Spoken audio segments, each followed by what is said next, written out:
नमस्कार, पॉलिटिकल पंचायत में आपका स्वागत है। मैं हूं प्रदीप डबास। एचपीएससी भर्ती मामलों में हाल ही में लगे दाग के बाद प्रदेश की बीजेपी सरकार के सामने अब एक और धर्म संकट आन खड़ा हुआ है। 2016 में प्रदेश के 38 एचपीएस अधिकारियों को नियुक्ति देने के मामले को लेकर अब सरकार सांसत में है और इन अफसरों की नौकरी पर तलवार लटक गई है।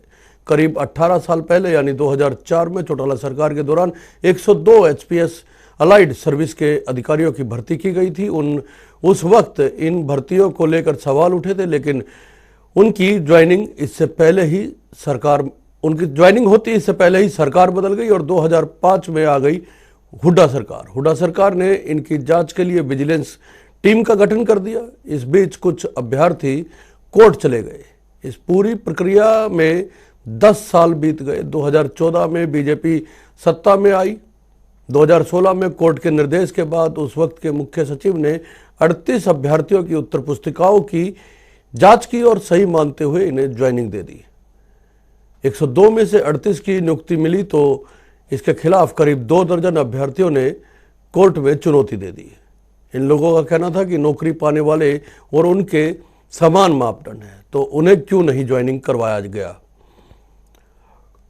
केस की सुनवाई के बाद कोर्ट ने अपने आदेश में कहा कि हरियाणा सरकार यह फैसला करे कि बाकी बचे हुए सभी अभ्यर्थियों को ज्वाइनिंग देनी है या फिर से उन्हें हटाया जाना चाहिए, उनके खिलाफ कार्रवाई की जानी चाहिए। इसके बाद माना जा रहा है कि सरकार इन सभी अफसरों को नोटिस देने के मूड में आ गई है। लिहाजा 2016 में ज्वाइनिंग करने वाले 38 एचपीएस अधिकारियों को नोटिस देने की तैयारी कर ली गई है। अभी हाल ही में नौकरी में धांधली के आरोप में गिरफ्तार हुए हरियाणा लोक सेवा आयोग के उपसचिव अनिल नागर भी उन 38 अधिकारियों में शामिल है जिन्हें नोटिस दिया जा सकता है। एचपीएस अधिकारियों की भर्ती का मामला चौटाला और हुड्डा सरकारों के बीच लटका हुआ है। यही एक बड़ा कारण माना जा रहा है कि मनोहर सरकार इस पचड़े में पड़ने की बजाय नौकरियों में साफ सुथरी छवि को बरकरार रखने के लिए अधिकारियों को नोटिस दे सकती है।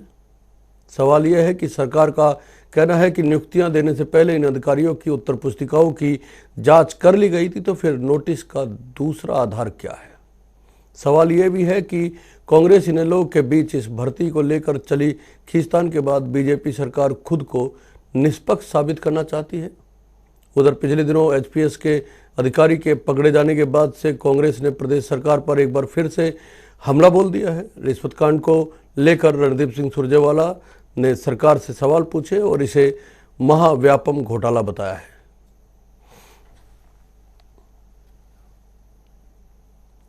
जी, चर्चा शुरू करें उससे पहले सुन लेते हैं क्या कहना है कांग्रेस का, जो आरोप लगा रही है, और क्या कहना है जवाब में भारतीय जनता पार्टी जो सत्ता में है। हरियाणा स्टाफ सिलेक्शन कमीशन के नौकरी बिक्री घोटाले की जांच शुरू होने से पहले ही क्यों बंद कर दी साहब? विजिलेंस विभाग की भी माने, हमारी मत मानिए विपक्ष की, ये उनकी रिमांड एप्लीकेशन है। एक खट्टर सरकार और विजिलेंस विभाग दोनों हरियाणा स्टाफ सिलेक्शन कमीशन के दफ्तर में भी नहीं गए। कोई गया भी नहीं, उनका दरवाजा भी नहीं खड़खड़ाया, कोई उनका दरवाजे की कुंडी खड़खड़ाने नहीं गया आज तक। एक्यूज्ड अब जुडिशियल रिमांड में चले गए। तो हरियाणा स्टाफ सिलेक्शन कमीशन में पोस्टें बिकी, 3 पोस्टों की रिश्वत की बात आप अपने रिमांड दरखास्त में लिख रहे हो। आप ये भी लिख रहे हो कि हरियाणा स्टाफ सिलेक्शन कमीशन का हर पेपर बिक्री होता है, पास होता है, अश्वनी शर्मा पास करवाता है। ये मैं नहीं कह रहा, आप कह रहे हो, पर आप उनकी कुंडी खड़खड़ाने भी नहीं जाते। जांच करना तो बहुत बड़ी बात है। क्यों? क्या एसएससी के लोगों की नौकरी बेचने वाले दलालों से मिलीभगत की जांच नहीं होनी चाहिए? पर आपने तो कुंडी भी नहीं खड़खड़ाई उनकी। जिस प्रकार से सरकार ने कार्रवाई की वो काबिल तारीफ है। अगर पूर्व की सरकारों को आप देखें तो पूर्व की सरकारों ने इस प्रकार की नहीं तो कभी कार्रवाई की, और अगर कार्रवाई की तो उसके बचाव के लिए काम किया। लेकिन वर्तमान सरकार जो पारदर्शिता लेके चल रही है और किसी प्रकार का भी भ्रष्टाचार ना हो, उसके लिए सरकार ने कभी उसकी रत्ती भर भी चिंता नहीं की कि कौन व्यक्ति है, और उसके खिलाफ कार्रवाई की। और अभी चाहे हमारा अधिकारी भी था तो सरकार ने निश्चित तौर से उसके खिलाफ कार्रवाई की। जी, ये सारी बात अनिल नागर के पकड़े जाने के बाद हो रही है। विपक्ष आरोप लगा रहा है नौकरी बेचे जाने का, नौकरियों में धांधली का, और सरकार कह रही है कि अगर ईमानदार है तभी पकड़े गए हैं, वरना पिछली सरकारों के दौरान तो बचाने का काम होता था। ये तमाम बातें जो अभी अनिल नागर, जिनका उन 38 अधिकारियों में भी नाम है जिन पे तलवार लटकी हुई है, जिनको नोटिस दिया जा सकता है, जिनकी 2016 में नियुक्ति हुई थी, वो है। इसको लेकर और भी बात करेंगे। हमारे साथ रमन मलिक साहब भारतीय जनता पार्टी से, अजय सिंगला साहब कांग्रेस से, और रजत पंजेटा साहब इंडियन नेशनल लोकदल से, और पवन सिवर हमारे साथ चंडीगढ़ से मेरे वरिष्ठ सहयोगी जुड़े हुए हैं। स्वागत है आप सभी का। पवन, फिलहाल क्या अपडेट है इस मामले को लेके? सरगर्मियां हैं, एक आशंका जताई जा रही है कि सरकार इनको, अब कोर्ट ने क्योंकि पूछ लिया है कि करना क्या है, उसके बाद जो है सरकार इस मूड में आ गई है कि क्योंकि ये कांग्रेस और इंडियन नेशनल लोकदल के बीच का मामला था, भर्तियां उस समय हुई थी, फिर कांग्रेस ने विजिलेंस बिठाई, उसके बाद 38 अधिकारियों को नियुक्ति भी दे दी गई थी, लेकिन उस नियुक्ति के बाद भी सवाल उठे।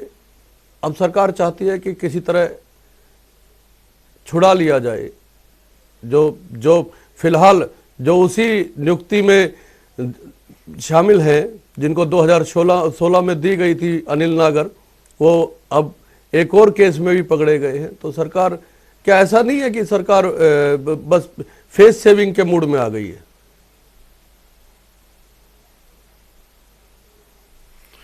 बिल्कुल, देखिए, जो 38 का जो मामला है, इसमें सीधा सीधा सरकार ने 2016 में इनको अपॉइंटमेंट दी, और विजिलेंस की जो जांच थी उसकी रिपोर्ट के बाद अपॉइंटमेंट इन अफसरों को दी गई। ऐसे में सरकार का ये तर्क था कि विजिलेंस ने जो रिपोर्ट दी है, उस रिपोर्ट में जिन तथ्यों को ठीक पाया गया है उसी के आधार पर इनको नियुक्ति दी गई है। लेकिन जो लोग उस वक्त चयनित थे 2004 में और उनको अपॉइंटमेंट नहीं मिला, वो कोर्ट गए। उन्होंने कहा कि जिस तरह की उनकी पेपर में मार्किंग हुई है, ओवर राइटिंग है, या पेपर में जो मार्किंग है उसमें जो तमाम खामियां हैं, उसी तरीके की खामियां उनमें मिली है। ऐसे में उनको ज्वाइन ना करवाकर कुछ लोगों को ज्वाइन करवा दिया गया, तो फिर आखिरकार उन्हें नियुक्ति क्यों नहीं मिली? इसके बाद मामला कोर्ट में लंबे समय तक विचाराधीन, लगातार तारीख मिलती रही। लेकिन अब जब कोर्ट ने सरकार से 2 दिसंबर को जवाब मांगा है, फाइनल रिपोर्ट मांगी है पूरी फाइल के साथ, और ये कहा है कि आप अपनी पूरी रिपोर्ट दीजिए, तब सरकार ने इन अफसरों को नोटिस देने की तैयारी की है।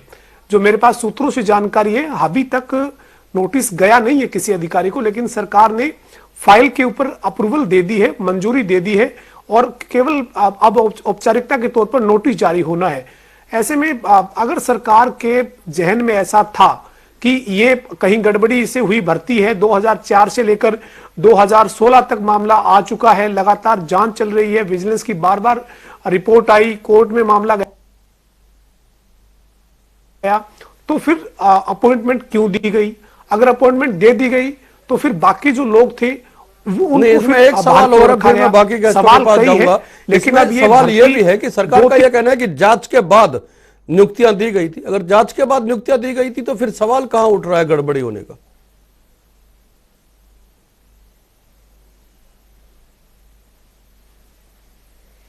देखिए, सरकार का यह कहना है कि जो विजिलेंस की रिपोर्ट आई और जो जांच थी, उस जांच के बाद जो सही पाया गया तथ्य, उन्हीं लोगों को ज्वाइनिंग दी गई। लेकिन दूसरा तर्क अलग है। दूसरा तर्क यह है कि जो चयनित हैं, जिनको अपॉइंटमेंट नहीं मिला, उन्होंने कहा कि जिन लोगों को ज्वाइनिंग दी गई उसी तरह की आंसर शीट उनकी भी थी, वही जो ऑब्जेक्शन था वो उनकी सीट पे था, तो फिर कुछ लोगों को ज्वाइनिंग कैसे दे दी गई? यानी उनका सीधा सीधा आरोप यह है कि 2016 में जिन लोगों को ज्वाइनिंग दी गई उनको सरकार ने अपना चहेता मानकर अपने मनमाफिक जो है उनको नियुक्ति दी। यह आरोप है, हम नहीं कह रहे। कोर्ट में जो इसी भर्ती से जुड़े हुए दूसरे लोग गए हुए हैं, उनका यह कहना है। रमन मलिक साहब, विपक्ष लगातार हमलावर है। वो तो ये कह रहा है कि पर्ची खर्ची छोड़िए, यहां तो सूटकेस की बातें होती है साहब। भाई, सुरजेवाला जी को, कांग्रेस को सूटकेस का बहुत ज्यादा ज्ञान है। हर्षद मेहता के समय आपको याद होगा सूटकेस कहां कहां जाते थे। बहरहाल हम उसको बात नहीं करते, और मैं चाहूंगा कि मैं कुछ जो अपने तथ्य रखना चाहता हूं वो आप रखने दें। सबसे पहले 2006 में शुरू करिए, 1983 पीटीआई की भर्ती कोर्ट ने करी रद्द। 2007 में 786 पदों के लिए कोर्ट ने फिर भर्ती रद्द करी। उसके बाद 2011 के अंदर 437 के लिए फिर कोर्ट ने रद्द करी। उसके बाद 2013 में 146 पदों पर कंप्यूटर ऑपरेटरों का प्रोग्राम था, उसको भी कोर्ट ने रद्द करा। 2013 में 102 पदों पे भर्तियों को रद्द करा गया। 2013 में जूनियर इंजीनियर के 381 पद थे, 1586 पद और ऑपरेटर्स के थे, 188 पद की भर्ती करी गई। 2006 की भर्ती एक फेरिस्त है। तो मैं आईएनएलडी की बात इसलिए नहीं करता, उनके ऊपर तो कोर्ट ने स्टैंप लगा दी, वो तो जेल काटा है, मैं उसकी बात नहीं करता। मैं तो अब कांग्रेस की बात करता हूं जो आज आरोप लगाती है। उसके अलावा जो सीएलयू के सुरजेवाला जी पे आरोप है, उनको हम अभी बहरहाल बात ही नहीं करेंगे। हम अब बात करते हैं कि एक तो ये जो पर्ची खर्ची का दर्द है ना, ये सुरजेवाला जी का व्यक्तिगत है, और उसकी वजह बता देता हूं। जब ये डबल एमएलए बनने की, लोग डबल एमए करते हैं, ये डबल एमएलए बनने जा रहे हैं। सवाल ये है ना रमन मलिक साहब, सवाल ये है कि जिन लोगों ये जो डबल एमएलए बने, दबास भाई सुनो ना, कई बार होता ये है आपके सवाल की उत्तेजना ज्यादा हो जाती है। तो मैं ये बोलता हूं कि ये जब डबल एमएलए बनने जा रहे थे तो जींद में के चुनावों के आसपास नौकरियों की खबर आ गई। दो इनके साथ जो लगे हुए थे या आईएनएलडी के पास लगे थे, सब उठ के भाग लिए कि भाई ऐसी सरकार कहां देखी जो ना पर्ची ना खर्ची, और सीधे हो गए।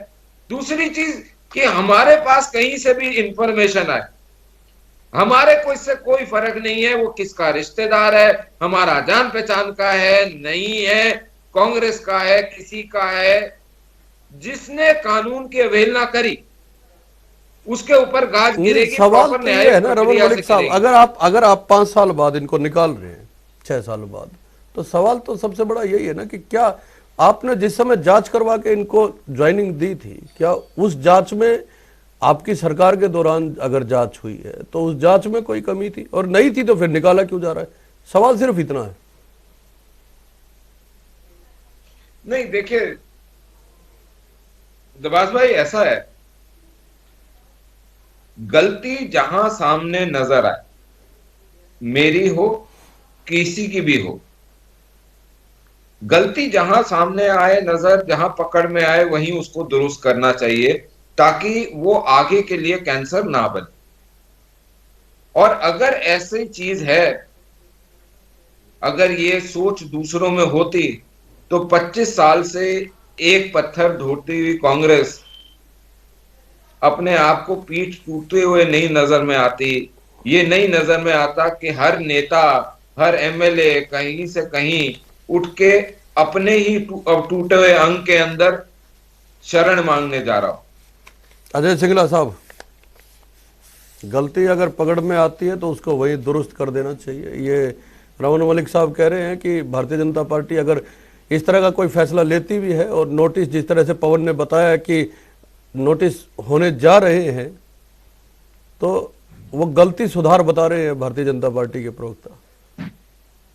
तो बाल जी, आपने प्रश्न किया मलिक साहब से कि आपने चोरी, इन्हों का आंसर क्या था? कांग्रेस भी चोर, इनेलो भी चोर, ए भी चोर, बी भी चोर। आपने पूछा भाई बीजेपी भी चोर? ये जवाब है इनका।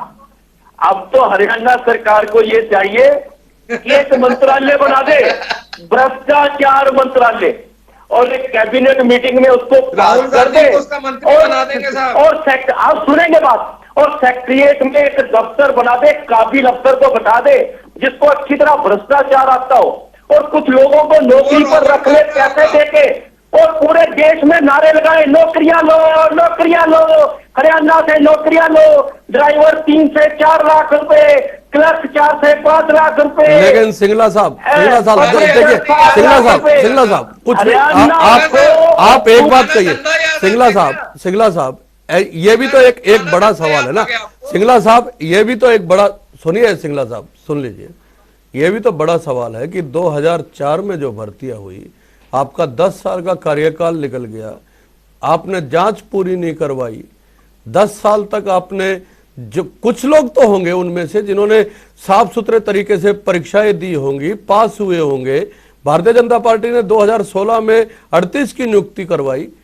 आप 10, 12, 5 लोग भी ऐसे नहीं निकाल पाए जिनको आप नियुक्तियां दे सके, आप ये कह सके कि हाँ, आप पे भी तो आरोप ये लग सकता है कि आप जानबूझ के रोक के बैठे रहे विजिलेंस जांच के नाम पे। आप विषय को भटका रहे हैं। नहीं भटका नहीं रहा हूं, सवाल कर रहा हूं। जो ये 3 करोड़ 60 लाख रुपए पकड़े गए, हरियाणा सरकार में पकड़े गए क्या हरियाणा सरकार के समय में इन नौकरियों की बिक्री हुई क्या? आप विषय को मत भटकाइए, सत्य क्या है उसको पकड़िए।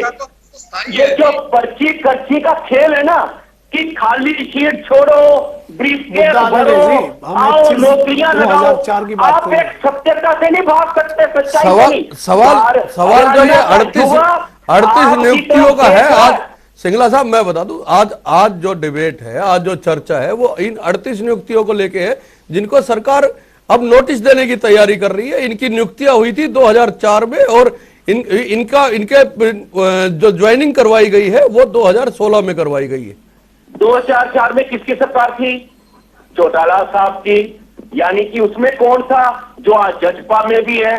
2016 में किसकी सरकार है? खट्टर सरकार की, उसमें भी कौन है जो तब थे, यानी कि वो तब भी करीबी थे, वो आज भी करीबी है। अरे सिंगला साहब 10 साल आप बीच में रहे, आपने तो अच्छी के कांटे को खत्म कर दिया। आप सिंगला साहब अपने आप को बीच में से कैसे निकाल सकते? सवाल तो यही है ना कि 10 साल कांग्रेस रोक के बैठी रही। पर्ची खर्ची का खेल है, यानी कि आप खुद मान रहे हैं कि आप। पंजेटा साहब को ले लेते हैं। पंजेटा साहब, इस तरह से भर्तियां होती थी क्या?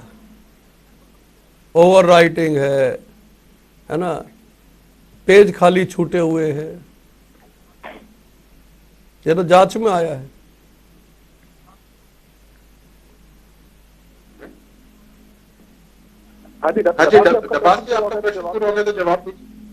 हाँ, यही सवाल है मेरा कि इस तरह से भर्तियां होती थी। देखिए दबास जी, अगर जो आज जो अभी हो रहा है फिलहाल, जिस तरीके से अनिल नागर जी के बजाय हम 2004 का डिबेट कर रहे हैं, जैसे डिबेट्स में एक 21 साल के कंडेला कांड को एक फ्रेश, जैसे कि कल हुआ हो, उसके ऊपर 500 डिबेट कर दिए इस किसान आंदोलन में। आज अनिल नागर पकड़े गए हैं, उनको नियुक्ति 2016 में भाजपा की सरकार ने दी है। वो प्रश्न भी भाजपा के ऊपर ही उठता है और वो जवाब भी भाजपा को ही देना है कि उन्होंने उनकी नियुक्ति 2016 में भाजपा ने किस आधार पे की। ये प्रश्न उठता है कि अनिल नागर ने 2 मंत्रियों के नाम दिए हैं, उन मंत्रियों के नाम सार्वजनिक कीजिए। ये प्रश्न उठता है कि 3.5 करोड़ से ऊपर जो पकड़े गए हैं, वो ये क्या फोरम दर्ज है कि सरेआम कैश, ब्लैंक चेक नंबर नौकरियां। अगर ये बात करते हैं, भाजपा के प्रवक्ता बैठे हैं, पुलिस कांस्टेबल, एक्साइज इंस्पेक्टर, नायब तहसीलदार, TGT English, TGT Sanskrit, junior lecturer, assistant के पद पे ग्रुप बी से लेके ग्रुप क्लास 1 तक की सारी भर्तियां। उसके बाद 1983 पद, ड्राइंग टीचर, एक्स-एड, Haryana civil surgeon, dental surgeon, NET assistant professor college grade के, एग्रीकल्चर इंस्पेक्टर, प्राइमरी टीचर, सारे के सारे जो मेडिकल टेस्ट है, क्लर्क की हर भर्ती, डी फार्मेसी की, ग्राम सचिव की, कौन से बच्चों, महिला ये जो विभाग के अंदर की और हेल्थ डिपार्टमेंट की, ये जो 2 दिसंबर को सुनवाई होने जा रही है ना, रजत पंजेटा साहब सुनिए, आप कह रहे हैं ना कि 2004 का मामला क्यों उठा के लेके आए?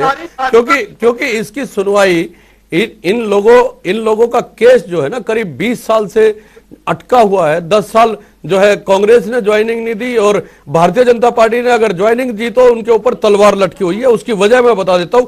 19 कैंडिडेट ऐसे थे जिनका एग्जामिनर की जानकारी के बिना नंबर बढ़ा दिए गए, 11 ऐसे थे जिनके नंबर घटाए गए, 8 ऐसे थे जिनकी आंसर शीट कटिंग के साथ उनको पास किया गया।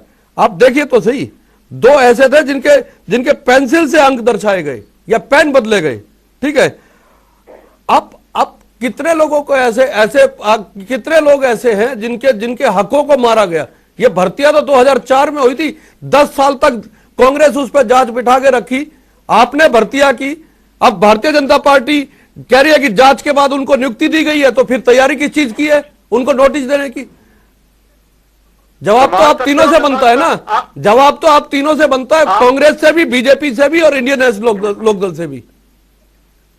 आप ये देखिए दबास जी, 2016 में नियुक्तियां दी किसने अगर ये इतना ही कुछ गलत था तो?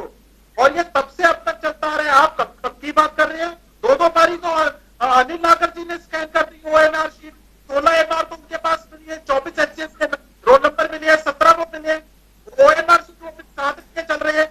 ये बड़ा सवाल है रमन मलिक साहब, ये सवाल बड़ा है कि जो नाम लिए जा रहे हैं या इसके पीछे जो अनिल नागर का जो ये खेल चल रहा था और एचपीएससी को लेकर जिस तरह की धांधलियां चल रही थी जो एकदम से पकड़ में आई है, जो बड़े लोगों के नाम लिए जा रहे हैं इसके पीछे, क्या उन पे भी कार्रवाई होगी? ये आश्वासन दे सकते हो आप? यहां अपना पराया कोई नहीं, न्याय पे है सबका अधिकार।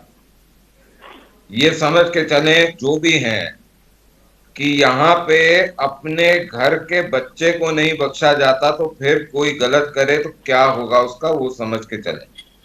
दूसरी चीज, एक अभी कांग्रेस के जो सुरजेवाला जी हैं, जो अक्सर संगति की वजह से उल जलूल बयान देने में आजकल काफी अच्छे रहते हैं, वो दलाली की बात कर रहे थे। तो वो दलाली की जो एक आदत है ना, तो वो उसको समझने के लिए और उसकी आदत में रहने के लिए उनको हुड्डा साहब और राहुल गांधी जी, रॉबर्ट वाड्रा जी, इनके साथ रहना चाहिए, एंटोनियो माइनो के साथ रहना चाहिए। जहां तक इकट्ठा करने की बातें कर रहे थे अभी, तो ये वो लोग हमारे को उपदेश ला रहे हैं जो कि महा वसूली अघाड़ी चलाते हैं और 100 करोड़ रुपया हर जगह से बटोरने की बात करते हैं। और एक और चीज आपको दवास जी बताऊं कि ये जो सावन के अंधे होते हैं ना, इनको हरा ही हरा दिखता है, न जाने क्या होता है इनको कि इनको सिर्फ हरा नजर आ रहा है। अब मैं आपसे जो बात पूछना चाहता हूं और उसको समझना चाहता हूं, प्रदेश भी समझे, कि अगर एक व्यवस्था में परिवर्तन लाया जाए और ऐसे पारदर्शित व्यवस्था बने कि गलती अगर कोई सामने किसी के बिना बताए भी हमारे नोटिस में आ जाए तो हम उस पर एक्शन लें, तो उसमें दर्द क्यों? एक दूसरी चीज, अगर उसमें किसी भी किस्म की अनियमितता है और उस अनियमितता को हटाने के पीछे हम लग जाएं, तो उसमें दर्द क्यों? और ये मान लेना, ये तो फिर आप अगर कोर्ट इसमें ना होता बीच में, तो ये तो चलता रहता है इस तरह से। ये तो कोर्ट ने पूछा है ना कि बताइए क्या करेंगे आप, या तो सबको नियुक्ति दीजिए या हटाइए। देखिए, ये तो कोर्ट ने कहा है ना। उसके बाद ऐसा होता है, सुनो, जब कंप्यूटर सॉफ्टवेयर बनता है ना, उसके अंदर बग्स होते हैं, और वो जब बीटा वर्जन आता है या दूसरा आता है तो यूज जब करते हैं, तो उसमें जब जहां एरर आता है उसमें पैच लगता जाता है उसको ठीक करने के लिए।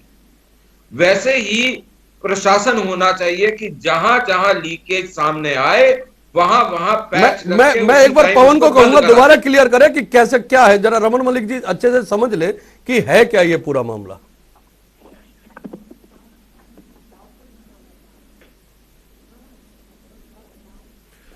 मलिक साहब अभी इस बात पर नहीं आना चाह रहे, चौटाला सरकार में 2004 में जिन एचईस का सिलेक्शन हुआ, 10 साल कांग्रेस कुंडली मारकर बैठ गई विजिलेंस जांच के नाम पर, उन लोगों को ज्वाइनिंग नहीं दी। उसके बाद जब वो लोग कोर्ट में गए तो सत्ता परिवर्तन के बाद 2016 में मलिक साहब उन लोगों को नियुक्ति मिली। लेकिन आरोप अब ये है, कोर्ट में गए हुए अभ्यर्थियों का यह आरोप है मलिक साहब कि चहेते लोगों को उस वक्त ज्वाइनिंग दे दी और उन लोगों की ज्वाइनिंग रोक दी, जबकि जो विजिलेंस की रिपोर्ट में तथ्य थे वो सम्मान थे। यानी जिन लोगों की नियुक्ति नहीं हुई उनके एग्जाम सीट के ऊपर भी ओवर राइटिंग हुई थी, उन नंबरों का हेरफेर था। जो ऑब्जेक्शन जिन लोगों को नियुक्ति दी गई उनमें जो ऑब्जेक्शन थे वही ऑब्जेक्शन उन अभ्यर्थियों के भी थे जिनको नियुक्ति नहीं दी गई। तो फिर ये यहां पर पिक एंड चूज की पॉलिसी कैसे आई? आप कह रहे हैं कि जब गड़बड़ियां सामने आती है तो हम ठीक करते हैं। ये प्रदेश के युवाओं के और उस भर्ती में चयनित लोगों के भविष्य का सवाल है। आप 4 साल बाद 5 साल बाद पवन ठीक जी, कर देंगे। जी बोलिए रमन। पवन जी देखिए, दो चीजें। एक तो ये कहना कि सारे के सारों की एक जैसी प्रॉब्लम्स हों या एक जैसे एरर और ओमिशंस हों, ये दुरुस्त नहीं है। हर केस अलग होता है, उसकी जांच करी जाती है, उसके कुछ ना कुछ तथ्य होंगे। नहीं, 22 लोग हैं जो जिन्होंने कोर्ट में याचिका डाली। 102 में से सुन 38 को लीजिए ना, नियुक्ति इस मिली देश और के 22 अंदर, ने सुनिए। याचिका डाली थी इसके खिलाफ। 22 लोग हैं, सारे नहीं। अरे हम्म, प्रवीण भाई, मेरी बात सुनिए। बोलिए बोलिए। एक चीज समझिए कि इस प्रदेश के अंदर 2014 के उपरांत कुछ ऐसे लोग भी आए जिनका काम सिर्फ ये है कि उन्होंने कोर्ट के अंदर अर्जियां डालनी और काम रुकवाने, काम बिगाड़ने का था। ऐसा नहीं है कि सारे गलत करते हैं, कुछ लोग गलत भी करते हैं। आज वो भ्रमण कर रहे हैं, एक पार्टी से दूसरा, दूसरे से तीसरा, तीसरे से चौथा। लेकिन मेरा कहना इतना है, और जो मैं पवन जी से भी बात कहना चाह रहा हूं, वो यही है कि हर चीज एक जैसी समानांतर नहीं हो सकती। उसके अंदर कुछ ना कुछ रहे होंगे, वो कोर्ट के डिसाइड करने का विषय है। वो मैं और आप यहाँ टीवी चैनल पे बैठ के सवाल डिसाइड नहीं सवाल कर ये है, सवाल ये है, लेकिन सवाल ये है रमन मलिक साहब, अगर भारतीय जनता पार्टी की तो सरकार कोर्ट तो कह रही है, कोर्ट बोलिए, कोर्ट ही कह रहा है मैं ये। आपसे हम इसी बात पूछ रहा हूं कि जब आज अगर ये विषय सामने आया और उसके ऊपर सरकार ध्यान से जांच करके देख के एक एक्शन लेती है, which again can be question in the court of law, तो मैं ये समझना चाहता हूं कि इस पारदर्शी व्यवस्था के होते हुए आपको राजनीति करने के लिए मैं अगर ये मुद्दा चाहिए तो आखिरी अलग बात कमेंट है, सिंगला साहब से लेकिन ले रहा factual हूं, फैसला आखिरी अलग हो कमेंट तो सिंगला साहब। भारतीय जनता पार्टी पारदर्शी व्यवस्था बता रही है, आप लोग खाम का आरोप लगा रहे हैं।